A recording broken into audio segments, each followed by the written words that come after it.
nalilito doon. Walang arrest warrant. Pero pagdating niya, inaresto, meron pala. Ito na ang matinding sinapit ni Senador Bato, PNP CIDG, na napakarami ang nagtulong-tulong para sa pagkuha sa pinagtataguan ni Bato de la Rosa. Alright, welcome back to my YouTube channel. I'm Andy's Vlog. Mga kaibigan, ito po ay kapapasok pa lang na napakainit na balita. Katatapos pa lang ho ng press conference ng DILG Secretary John B. Cremolya. Gusto ko pong ibahagi po ito sa inyo. Itong katatapos pa lang na press conference ni DILG John B. Cremolya, kasama po ang PNP Chief at iba pang ahensya ng kapulisan na siyang nagtulong-tulong para sa pagkuha kay Bato de la Rosa ho diyan sa kanyang pinagtataguan. Kaibigan, isang like muna sa video na ito. Kung nagustuhan nyo po, please subscribe my YouTube channel. Pwede po kayong mag-comment diyan sa comment section. Huwag na po natin patagalin. At ito po ay latest update tungkol dito sa pagkuha kay Senador Bato buhat diyan no sa kanyang pinagtataguan. Napakarami ho nito, napakaraming pulis, CIDG at iba pang ahensya ng kapulisan ho ang nagtulong-tulong diyan ho sa pagkuha kay Bato sa kanyang pinagtataguan sa loob ng Imbornal. Ito po, shoutout po sa lahat mga kaibigan. Former Chief of the PNP to lead the task force to locate if a possible evasive maneuver is will be General Hansel Maratan and General Morico of the CIDG. Are there any questions? Just a reminder everyone, you only get to ask one question, one follow-up. Paul Gonzales of DZRF. Pakinggan po natin mga kaibigan. Ito po yung nakaraan na press conference. Katatapos lang ho nito tungkol kay Bato de la Rosa. Nagtulong-tulong na ho sa pagkuha diyan po sa kanyang pinagtaguan. Senator de la Rosa to appear before the investigation. Ano pong gagawin mo ng PNP? We will wait for the subpoena to be issued and then we will answer the questions afterwards. Let's wait for the subpoena first and let's wait for it to be served to him personally. Para mas malaman mong perspektibo, pakipaliwanag na ako kung ano yung pinakadahilan kung bakit po siya ipapatawag. Although nagkaroon na ho dati ng quadcom hearing. Well, he has never been personally investigated. This was triggered again by the rumors of the impending red notice, and we have now taken it upon ourselves to continue the investigation of these matters. I will repeat, we are not a member of the Ayan mga kaibigan, sandali po natin putulin. At nagkaroon po ng ano lang ito, komersyal, mga mahal kong taga-subaybay.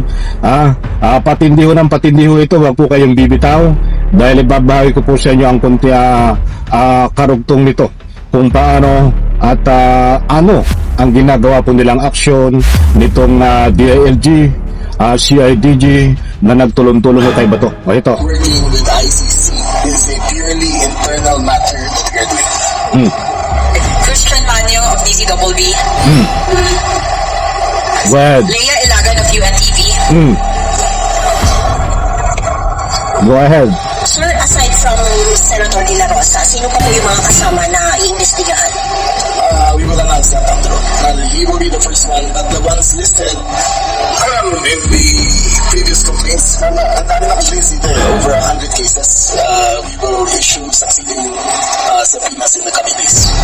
Sir, based on your info, nandito pa ba si Senator De La Rosa? His is in the Davao region, and Region 11 has already been alerted to this upcoming subpoena. Thank you, sir. Paki Pulido of GMA. Pakinggan po natin. Hi, sir. Hindi, sila muna. Mamaya lang. Third Ann Malonzo of Sunstar. Sir, good morning. Go ahead. Sir, parang medyo matagal na ata yung sa Quadcom, matagal na naging investigation. Why just now? Well, again, it is a renewed interest because of all the rumors that was sparking. I would that there is a complete disassociation between the ICC and the Importanteng mahalagang malaman niyo po ito mga kaibigan. Sa bandang gitna ho nito, nako, ito po ang inyong matutuklasan, ang latest update kay Bato. Mga kaibigan, pinagtulong-tulungan na para makuha diyan po sa kanyang pinagtataguan. Heto, mga kaibigan. Philippines. We are not a member. However, in light of this recent conversations and rumors going around, just to set things clear, we decided to do it the proper way, to investigate in the proper way, and to debunk all the rumors that have been circulating. Sir, kasi yung kay former President Duterte, sinasabi din noon, walang arrest warrant, pero pagdating niya, inaresto, meron pala. Wala po bang ganong... Just to be clear, when I was asked if there was an arrest warrant, I had not seen one. The arrest warrant arrived at 3 a.m. 3 a.m. That was a Tuesday. If I'm not mistaken, that was 3 a.m. on a Tuesday, and it was supplemented 9 a.m. on the same day. Okay.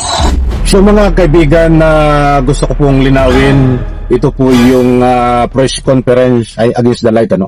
Hindi ko na ipakita. Ni John B. Cremolya, buhat po ito sa News 5 para po sa inyong lubos na pangunawa at kaalaman. Ito pong press conference na ito ay nandyan po ang PNP chief ng hanay ng pulisya, nandyan po ang DILG Secretary John B. Cremolya, at nandyan din po ang ibang ahensya ng kapulisan, si General Marantan at marami pang iba. Sila po ang nagtulong-tulong para i-locate, puntahan itong si Bato diyan po sa kanyang pinagtataguan at isyuhan ho ng subpina. At ito po sa sandali lang po, ito po ay walang kaugnayan sa ICC mga kaibigan, para hindi kayo mabiktima ng anumang fake news. Ito po ay gobyerno ng Pilipinas ang umaksyon tungkol dito sa reklamo ng EJK. Itong mga kinitil ang buhay, kaya siya po ay iimbestigahan ng PNP, kaya lang siya po ay nagtatago.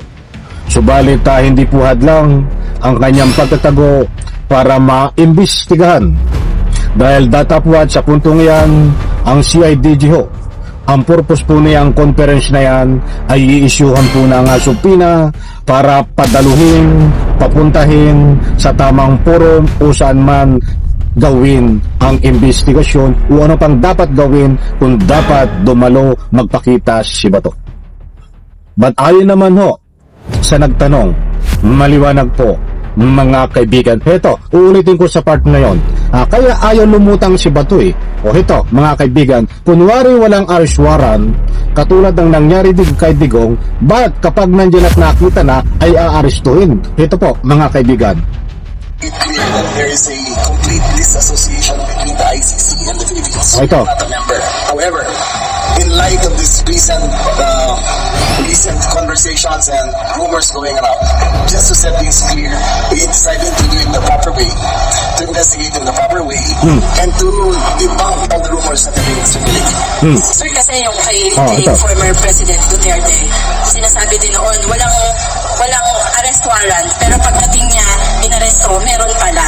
Wala po bang ganong... Just to be clear, when I was asked if there was an arrest warrant, Ayan mga kaibigan, hindi ko na diniretso kasi naipahayag ko na sa inyo kanina. Abangan po natin ito mga kaibigan, kaya't hindi po tayo nagpapakalat ng anumang fake news. Kung nasabi po natin na itong si Bato de la Rosa ay pinagtulong-tulungan na ng CIDG PNP upang makuha sa kanyang pinagtataguan ay upang iserve ang subpina at padaluhin sa investigasyon. Ito po ay walang kaugnayan sa ICC. But hindi po natin alam kung taktika, strategy ito ng katulad ng nangyari kay Digong Duterte. Kunwari ay walang arrest warrant, subalit pag nandyan na ay aarestuhin na. Tabang-abang ito mga kaibigan. Sa next vlog po natin, si Bato ho ay kasalukuyang nagtatago pa din sa loob ilalim ng imburnal. Kaibigan, isang like, isang share sa video na ito. Salamat po.